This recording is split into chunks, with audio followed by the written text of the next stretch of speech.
Bonjour et bienvenue chers amis pour le message du tarot. Vous avez ici 2 fois 3. Vous avez le 3 de terre, 3 de coupe. Et vous savez ce qui est venu en premier, c'est quel bel alignement. Et je dirais bien, quel bel alignement. Alors qu'est-ce qui va s'aligner? Va s'aligner la matérialité, page de terre, une opportunité, une occasion, votre lucidité, votre mental, votre intellect, votre expertise, parce que là, ce qui vibre, c'est plein d'esprit. Je pense que vous êtes très inspiré dans une situation et vous avez l'émotionnel qui va avec. Donc vous avez la matérialité, le mental et l'émotionnel qui œuvrent. Vraiment, il y a ce côté interdépendance et ça se relie l'un à l'autre avec beaucoup de facilité et d'aisance. Il y a ce côté, on va aller chercher, on va aller créer quelque chose qui est très très fort et très très puissant. La libération, exactement, cet alignement vous apporte la mort. C'est-à-dire la mort de quoi? La mort d'une difficulté, la mort d'une instabilité. C'est vraiment la fin d'une instabilité, la fin d'une incertitude, la fin d'une situation, je pense, qui, pour vous, pouvait être problématique. Et regardez, roi de terre, justement, qu'est-ce que le roi de terre? C'est cette stabilité, c'est cette solidité, c'est cette générosité, c'est cette énergie où on est en réussite. Donc vous allez pouvoir aborder avec beaucoup de confiance en fait quelque chose qui va vous conduire à la création d'une richesse. Alors ça peut être une richesse émotionnelle, parce que le 3 de coupe nous l'invite à l'interpréter ainsi, mais ça peut être aussi dans la matière. Et pour ma part, je dirais que c'est les deux. Je pense que l'un nourrit l'autre, c'est-à-dire que l'émotionnel va nourrir cette matérialité et cette création, et la création va nourrir l'émotionnel. Donc il y a bien une richesse émotionnelle qui va vous permettre, alors allons voir avec la mort, 7 de terre, d'obtenir très rapidement les premiers résultats de votre travail, de votre investissement. Les résultats sont au rendez-vous, la réussite est au rendez-vous, la stabilisation d'une situation est au rendez-vous. 8 d'épée. On se pose, on apprécie, on contemple. On n'est plus dans cette réflexion stérile et inutile, mais on est dans quelque chose de contemplatif, on est dans quelque chose où on regarde pousser ses graines et on se dit regarde tout ce que tu as pu faire. Il y a cette idée d'admiration des résultats, mais aussi l'admiration du travail qui a été accompli jusqu'ici. 6 de terre. Waouh, regardez là, on n'a que des deniers.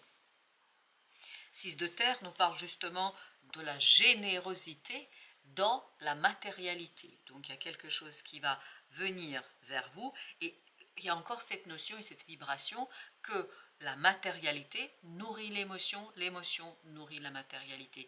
Comme si vous voulez la réussite, votre réussite, elle vous donnait encore envie de réussir davantage, encore envie de réussir plus. Il y a cette idée effectivement que vous allez pouvoir, page d'eau, de créer quelque chose qui est vraiment très sensible, qui est très touchant. Il y a cette notion, c'est touchant. Parce que la reine d'épée, oui, elle est dans la froideur du mental, elle est dans la froideur de l'esprit et dans une certaine objectivité. Mais en fait, il n'y a pas d'objectivité ici, parce que vous avez ce page d'eau. En fait, oui, il y a une certaine distance, mais une distance qui est nourrie, en fait, par l'émotionnel, par un désir, par un profond désir, dirais-je. Vous avez ensuite l'impératrice, parce que ça vient des tripes, en fait. C'est pour ça que cette reine d'épée, elle paraît froide, elle paraît distante, elle paraît objective, mais en fait, elle ne l'est pas du tout. Elle est en train de mettre en place, de extérioriser, de matérialiser quelque chose qui la prend aux tripes, quelque chose qui vient des profondeurs de son être. Et c'est là, en fait, qu'elle ne peut pas être objective. C'est pour ça qu'à ce moment, un peu de contemplation de son propre travail, de sa propre réussite, de terre. Émotionnellement, il y a une stabilisation aussi. Non seulement ça stabilise de la matière, mais ça se stabilise aussi dans les émotions. Je pense que les deux vont ensemble. Je pense que les deux sont interdépendants. Pourquoi? Parce qu'il y a un vœu qui se réalise. 9 de coupe, il y a un vœu qui prend toute sa place et toute son envergure. Cette reine d'épée, elle n'est pas du tout objective. Elle est vraiment imprégnée d'une émotion forte, puissante, qui l'inspire. En fait, c'est une émotion qui est plutôt son moteur qu'un frein. C'est pas un frein ici, l'émotion. L'émotion est ce qui va vous relancer, c'est ce qui va vous lancer. On n'a pas d'arcane majeure. Donc ce qu'on va faire, eh ben, il suffisait de dire qu'on n'a pas d'arcane majeure. Vous avez la force. Je pense qu'il y a une puissance émotionnelle qui est assez conséquente, qui vous permet de transformer quelque chose. Par contre, il y a cette idée, mais je pense que ce ne sera pas le cas. Ce ne sera pas le cas parce que, en fait, cette reine d'épée pourrait être un peu dure, pourrait être un peu sévère. Mais comme elle a le page de coupe avec elle, c'est-à-dire qu'elle a cette énergie de bonté, de générosité, de naïveté aussi, quelque part, d'une énergie jeune, et puis qui regarde tout à travers son cœur et l'âme et l'amour, ben en fait, elle ne peut pas être sévère. Elle ne peut pas être dans cette objectivité où elle souhaite, où elle souhaiterait se placer. Et vous voyez que cette force proviendra d'une déception. Il y a une déception que vous avez vécue ou que vous allez vivre, mais en fait, je suis désolée de vous dire comme ça, c'est une bénédiction. Cette déception pour vous est une bonne chose parce que quelque part, ça va bâtir une force et une puissance qui vous permettra ici de vous aligner sur quelque chose de beaucoup plus puissant, créateur, intéressant et riche pour vous. Parce que cette reine d'épée, en fait, c'est l'énergie souvent qui est associée à une femme divorcée, à une veuve, quelqu'un qui a traversé une grande épreuve. Qu'on soit un homme ou une femme, peu importe. En fait, en tout cas, ça vibre une personne qui aurait traversé une grande épreuve. Donc, qu'est-ce qu'on fait dans ce cas-là? On se protège. On ne veut plus être exposé à des épreuves. On ne veut plus être exposé à un émotionnel dur, difficile et compliqué. Donc, qu'est-ce qu'on cherche? On cherche la protection. Ben là, justement, c'est l'inverse. Cette reine d'épée, comme si elle sortait d'une situation où elle aurait dû se protéger, elle aurait dû se poser, mais en fait, elle se retrouve, malgré elle, quelque part, en relation et en contact avec ses propres émotions. Parce que parmi toutes les cartes ici, celle qui vibre le plus, c'est la reine d'épée. C'est celle qui prend plus de place, plus de puissance ici. Parce qu'il y a ce côté comme si son cœur se... comment vous dire cela? Comme si le gel qui s'est placé autour de son cœur disparaissait, fondait au soleil, comme si elle retrouvait en fait la racine de son cœur, de son âme et de sa vie. Waouh! Bon, bah écoutez, c'était une canalisation, donc c'est venu assez rapidement. Page de feu. On sent la passion. Vous voyez, c'est comme si cette reine d'épée était envahie par le feu, par le désir, par le plaisir, comme si, alors, elle ne va pas perdre pied, c'est-à-dire, parce que j'ai cette idée, c'est comme si elle perdait la tête, c'est-à-dire comme si elle n'avait plus toute sa tête, comme si elle se laissait faire et emportée par un désir. Je ne crois pas. Je ne crois pas qu'elle va perdre pied. Je pense qu'elle va rester lucide quand même. Mais il y a ce côté, je reviens, et vraiment j'ai une image d'un cœur, mais dégoulinant, dégoulinant, dégoulinant. C'est comme quand vous avez une glace qui fond et vous voyez quand c'est pas tout à fait encore quand c'est transparent, la glace est transparente et vous voyez là que comment le dire ça très clairement, vous avez l'eau en fait qui scintille, qui s'en va. J'ai l'impression que cette reine va s'ouvrir vraiment après une épreuve complexe parce qu'elle a appris quelque chose. Roi de terre. Voyez, vous avez une énergie masculine là, mais une énergie douce.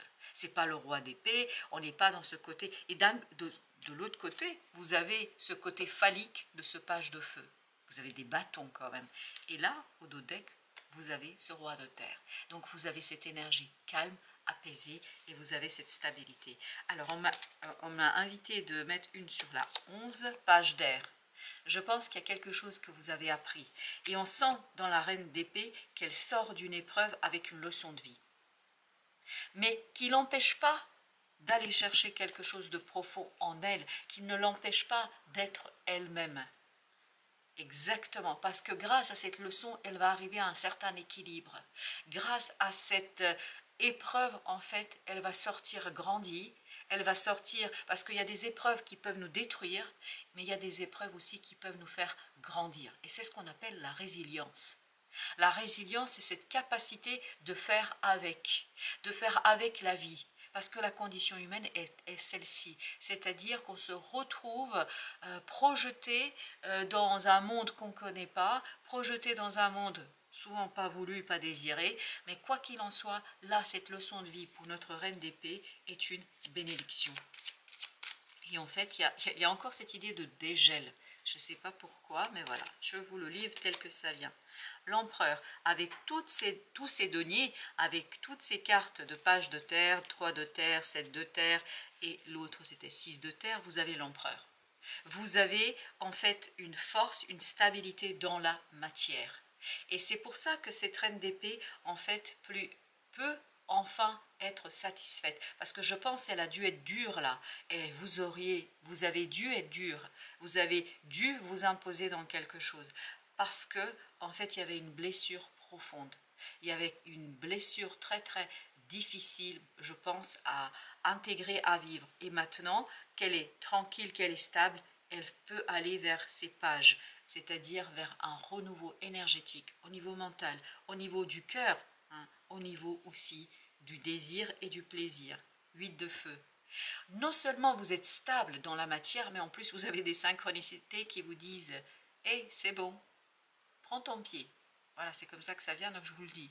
En d'autres mots, apprécie. Et c'est ce qu'on sentait ici, qui a ce côté contemplatif de sa propre réussite et de son succès. Une contemplation qui n'est pas dans l'inaction. C'est pas parce qu'on contemple qu'on n'agit pas. On contemple pour mieux agir. On contemple et on médite pour mieux comprendre. L'objectif n'est pas de rester éternellement assis, sinon on ne serait pas des êtres humains. Sinon on ne serait pas ici et maintenant. L'être humain, comme tous les autres êtres, a été créé pour agir. Nous sommes là pour agir, pour construire, pour créer, pour participer, entretenir cette création divine. Parce que nous participons tous les jours, à travers ce que nous faisons, à la création divine. Tous les jours. Parce que nous entretenons, quelque part, nous sommes des serviteurs de cette création. Et là, il y a la complémentarité entre la contemplation et la création. Parce que ce n'est pas parce qu'on agit qu'on ne contemple pas, et l'inverse est aussi vrai. C'est-à-dire qu'il faut trouver, et c'était la tempérance de tout à l'heure, un juste milieu. On ne peut pas rester éternellement dans un état méditatif, comme on ne peut pas agir sans réfléchir. Parce que, tout simplement, à un moment donné, notre cœur, notre âme nous rappelle à l'ordre en nous disant « Mais dis donc, tu vas où là ?» 5 de coupe. Et tout ça, toute cette stabilité provient d'une blessure, d'une difficulté et surtout d'une déception. Mais par contre, j'ai encore cette idée, c'est une belle déception. Quand je dis belle déception, ça veut dire 10 de terre ici. C'est une déception en fait qui va vous donner beaucoup plus que ce que vous croyez. Une déception qui porte en elle l'harmonie, le succès et la réussite. Au final, en fait, c'est toujours comme ça dans la vie. Dans le négatif, vous avez le positif. Dans le positif, il y a toujours du négatif. C'est le principe taoïste de yin et du yang. De toute façon, l'un nourrit l'autre. Parce que quelque part, cette déception, en fait, va vous permettre de prendre un autre virage dans votre vie, une autre direction dans votre vie, et c'est ce qui va vous placer sur une autre timeline, c'est-à-dire sur une autre ligne du temps, en fait, sur l'épanouissement, où vous allez vous retrouver vraiment dans quelque chose de aligné, serein, et encore une fois, on me dit de vous répéter, aligné, terre, mental, cœur. Le voilà, le roi d'épée. Vraiment, ça confirme que ici, c'est la reine d'épée qui vibre le plus. Un roi d'épée qui a dépassé une conflictualité, qui a dépassé une épreuve et surtout, je pense, qui a su, avec beaucoup de stratégie, c'est pour ça que cette reine d'épée a fait un sacré job. Hein. On sent que là, vous avez fait un sacré travail d'alignement, de détachement, un sacré travail de malgré la déception, où vous allez le faire, hein, parce que ça peut être aussi vous allez le faire, mais il y a un sacré travail ici de réaliser. Elle a fait le job. C'est pour ça que le roi d'épée maintenant peut apprécier, peut contempler, peut se détacher et peut aussi se relier à un désir et se relier à son émotionnel. ce qu'elle ne pouvait pas faire, cette reine, parce qu'elle était dans l'obligation de tenir bon. Et elle a tenu bon, et je pense que vous allez pouvoir tenir bon. Et c'est à partir de là que vous allez en fait vous rendre compte combien vous êtes béni des cieux. Parce qu'il y a cette idée, vous êtes très très chanceux ici. Il y a beaucoup de chance qui vibre, une chance qui va en fait se matérialiser à travers un changement. Vous allez dire waouh, quelle chance tu as, bravo. Enfin, il y a ce côté vraiment la chance, et il y a ce côté réussite. Vous avez ensuite 4 de bâton, une célébration. Cette reine d'épée va pouvoir célébrer une réussite qui provient d'une souffrance, vraiment d'une épreuve. Ah, j'adore la vie. La reine d'épée. Là, elle peut... C'est ça qui est intéressant. Regardez là, dans cette image. En fait, c'est le petit ange là qui lui remet la couronne. Mais qui va placer la couronne sur sa tête? C'est elle-même. Il n'y a pas d'énergie extérieure, c'est elle-même. Elle-même quoi? Elle a tout fait pour réussir. Elle a tout fait. La vie lui a offert l'occasion. Ok, la vie lui a offert l'opportunité. La vie a placé peut-être des synchronicités sur son chemin, mais c'est son intelligence. C'est sa capacité de se détacher, de ne pas tomber dans cette déception. C'est sa capacité à se couronner elle-même. Waouh! Elle sait, vous allez vous couronner vous-même. Vous n'avez pas besoin... Ça fait un peu comme Napoléon. Je ne sais pas si vous connaissez l'histoire, où ce n'est pas le pape qui le couronne, il se couronne lui-même. Et bien c'est la même idée. Alors, je ne dis pas que vous allez devenir Napoléon demain. Ça peut être une petite victoire, mais une victoire où vous allez vraiment devoir votre succès rien qu'à vous-même. Et à votre capacité à vous détacher de quelque chose. C'est pour ça que ce roi d'épée maintenant peut être tranquille, mais tout ça c'est vous, hein, que ce soit le roi d'épée ou la reine d'épée, ça c'est vous. J'aime beaucoup cette idée que vous vous couronnez vous-même. Et vous avez ici le chevalier de coupe. Et oui, on sent que là, c'est magnifique. C'est magnifique. Il y a une admiration ici. Dans le chevalier de coupe, ce qui vibre, c'est l'admiration. L'admiration pour vous, waouh, la reine de coupe, l'admiration pour cette bienveillance et cette générosité dont vous êtes capable, et dont vous avez été capable, je pense, malgré l'épreuve, malgré la déception. Avec l'étoile, vous avez l'ermite. Il y a beaucoup d'intuition ici qui vous a guidé ou qui va vous guider. 6 de denier, sur quoi? Sur le partage, la réussite matérielle. Matériellement, je pense que ça va être beaucoup plus simple pour vous. As de denier, exactement. Et en plus, je crois que, et on le sent ici, cette contemplation va vous conduire à l'action. Parce qu'après avoir été couronnée la reine d'épée, c'est-à-dire après avoir apprécié pleinement cette opportunité de succès et de réussite, vous allez aller plus loin. Vous n'allez pas rester là, exactement, vous allez aller plus loin. Vous voyez, As de denier comporte en lui, parce que c'est comme... la division cellulaire, As de denier devient 2. Devient 2 comment? Parce que vous avez un travail qui sera accompli. C'est vraiment un très beau message. Encore une, ok, je pensais que c'était fini, mais non. Allons-y, encore 2, ok. 1, 2. J'adore. Reine d'épée et 9 de coupe. Et ben voilà, vous voyez cette reine d'épée qui a enfin son cœur libre. Voilà, c'est son cœur qui est libre. C'est un désir qui va se libérer, c'est un plaisir qui va se libérer. Ça vibre avec le page de feu de tout à l'heure et le page d'épée, c'est-à-dire page d'air. Ah là là, bravo, hein. Et vous avez le 10 d'épée. Ben pourquoi? Parce qu'il y a quelque chose qui... Il y a une épreuve qui va se finir, il y a quelque chose de lourd qui va se terminer. En fait, cette belle reine d'épée a fait le job pour le roi d'épée. C'est-à-dire qu'elle prépare la suite. Parce que le roi d'épée pourra faire quelque chose qui est en lien, il va se relier à ce souhait, à ce désir, à ce cœur, parce que la reine d'épée a dépassé une déception, a dépassé une difficulté. Bravo, reine d'épée. Alors, notre oracle nous dit d'abord, hop, l'intelligence. Oui, la reine d'épée, on sent que malgré la déception, malgré les difficultés, malgré l'épreuve, elle a su mobiliser son intelligence à bon escient. En bas du deck, vous avez les poissons, c'est-à-dire que vous avez le roi de coupe ici. Vraiment. C'est-à-dire que l'intelligence versus émotion, mais une émotion pure.